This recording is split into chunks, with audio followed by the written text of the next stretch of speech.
In the war between Batman and Catwoman for the soul of Gotham City, has Batman done something to Jason Todd that he's never even once considered doing to the Joker? What is up, Earth's mightiest subscribers? It's Blerd without fear. Welcome back to the channel. All right, today's video, I'm gonna be talking about Batman number 138, written by Chip Zdarsky with art by Jorge Jimenez and color by Tomeo Mori. And probably in some minor capacity or another, I'll probably also bring up some things that came up during Catwoman number 57, written by Tini Howard, with art by Nico Leon, and colors by Veronica Gandini. So the whole thing that's been going on here, if you've not been keeping up with Gotham War, I actually did a whole video about it, you should check it out up here. But what's going on here, in case you don't know, is that Catwoman has turned her attention towards the henchmen of Gotham City, and she has organized them, effectively unionized all of Gotham's henchmen, and basically taken away the main source of power for a lot of Gotham's criminal elite. Not only has she done that, but she is giving them the means to be self-sufficient. And while this has cut down the amount of crime significantly in Gotham City, Batman ain't happy about it. Because the way Batman sees it, he feels like she's just making these henchmen more powerful criminals. But the thing is, Catwoman has given them rules. They're not allowed to go after anyone except the wealthy elite, the top 1% in Gotham City, and they're not allowed to kill. However, that has not stopped one of Catwoman's henchman understudies from being killed while working a job against the top 1%. All in all, this has caused a rift in the Bat family, because while technically Catwoman married into the Bat family, that has been dissolved and it's no longer a thing anymore. And while Catwoman was recently a part of the Bat family, she is, for all intents and purposes, excommunicated herself. But the rest of the Bat family is at odds about what they should do, while characters like Batman, obviously, and other characters like Damian Wayne made it clear that they were on the side of stopping crime no matter how insignificant, while we had characters like Red Hood and Duke Thomas, aka The Signal, seem more interested in the idea of what Catwoman was doing. We also had characters like Batgirl and Nightwing and Tim Drake, who were kind of on the fence and not really sure exactly which way to go with it. But we learn in this issue exactly which way everyone is going to lean now, because while Damian Wayne has not 100% changed his stripes on how he feels about what Catwoman is doing, he is now starting to see Batman for who he really is. In this issue, Batman does something that goes way too far in how he handles the family. For those who are unfamiliar, before becoming the Jason Todd we know him as today, was probably more famous for being the Robin that fans voted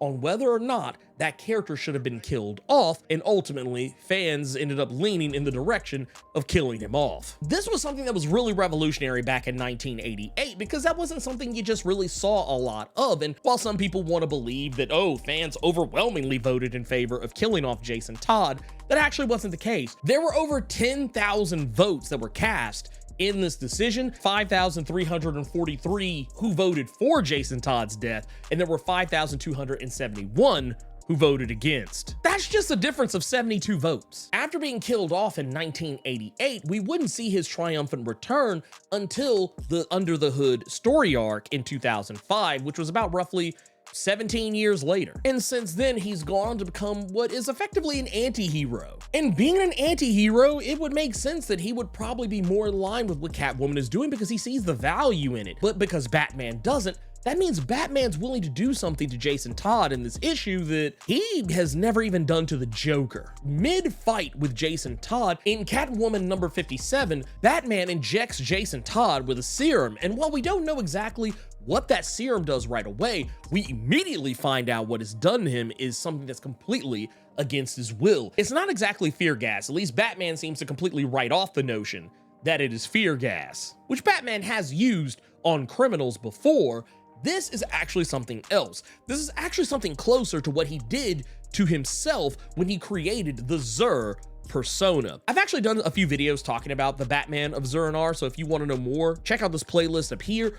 But what's going on here is that he has effectively done to Jason Todd what he did to himself. However, with Jason Todd, what he's done is he's given Jason Todd something, maybe not so much a new personality, but definitely a new personality trait, and that is cowardice. He's decided that the only way to fix Jason Todd is to give him true, genuine fear. Batman is taking this moral high road with Jason Todd, which is funny considering he always likes to use Jason Todd whenever it suits him, despite the fact that he doesn't agree with Jason Todd's methods. Yeah, Jason Todd kills people. So what? They're usually people who typically deserve it. He doesn't go around killing people indiscriminately. It's just that he only goes after the people who are the real actual threats. Now, granted, Jason Todd's morality was very checkered during the New Earth continuity early on when he had first made his triumphant return to Gotham City, but that's not what we're here to talk about. He has done a lot since then, and I honestly think has been an objectively better hero a lot of the times, at least in terms of how effective he can be, than Batman has been as of late. This is a very totalitarian way of handling things that Batman is doing. It's one of those deals where it's either his way or the highway. He's acting as though he's the only person in Gotham who has Gotham's best interests at heart,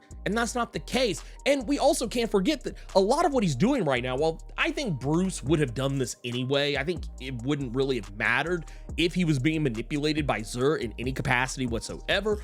But the idea that Zur is actively speaking to him, Zur is very likely manipulating a lot of what Batman is doing. He may not be directly making Batman do it, but we know he's been talking to him a lot. And Batman has not been turning him down. While he initially wanted to act as though he didn't want Zur's help, that he was going to keep Zur out of this, he has been letting Zur call a lot of the shots, to the point that he was even willing to turn over Nightwing and Tim Drake over to the police while they were in costume, with Zur even talking about the notion that this would very likely take them off the table, because if they get captured by the police, this means their identities would be out and they would pretty much be hamstrung, incapable of continuing on as Nightwing and Robin without the police getting involved, especially with how over the last couple of years or so, Gotham has changed its stance on vigilantism. But the good news is Batman is about to lose a lot of his access and his toys that he often employs, because we learn about what is called the Bat Box in this issue.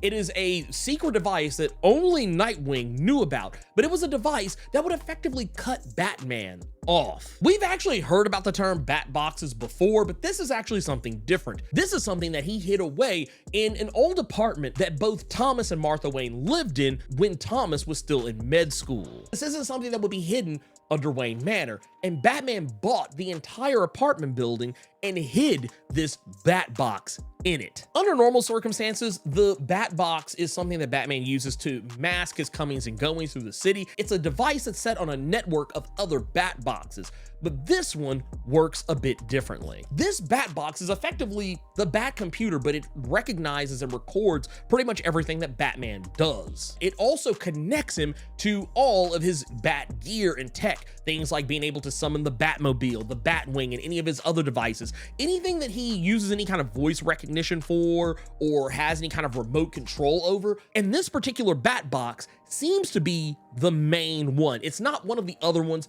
like what Harper Row found back during the New 52.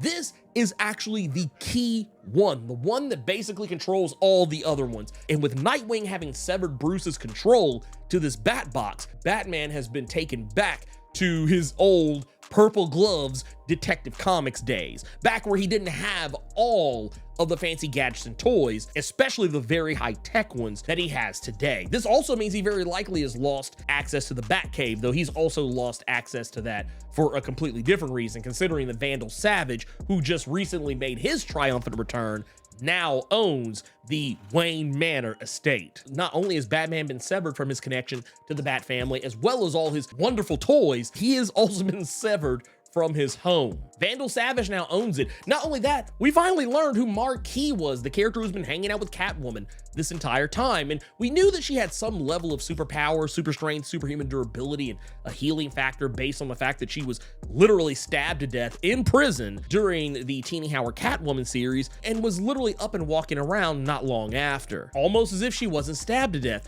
And this is because she possesses the same power as her father, Vandal Savage. That's because this character is not actually Marquis. Her name, her true name, is Scandal Savage, the daughter of Vandal Savage, who we saw a fair amount during the New Earth continuity, but during Prime Earth continuity of DC, she's been largely MIA. She pops up here and there, but she's not really been a major player up until recently, and Scandal is helping her father Vandal try to restore the power that gave Vandal his immortality and his superpowers. For those unfamiliar, during the Stone Age, because Vandal Savage is in fact a Stone Age human, he encountered a meteorite that had a very weird substance in it. And at the time, it wasn't really known exactly what it was.